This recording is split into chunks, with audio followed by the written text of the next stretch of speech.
কুরআনের আলোকে মক্কা ধারণাটি বহুমাত্রিক। ১.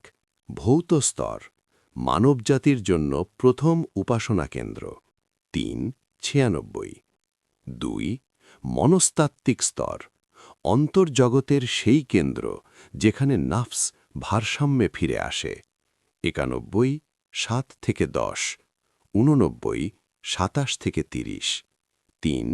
রূপক স্তর, জীবনের কিবলা, দিক নির্দেশ ও চেতনার কেন্দ্র ২. ১৪৪। ৪. আত্মিক স্তর, হৃদয়ের নিরাপদ হারাম, যেখানে আল্লাহর শ্রমণে প্রশান্তি জন্মায় ১৩-২৮। ২. ১২৫।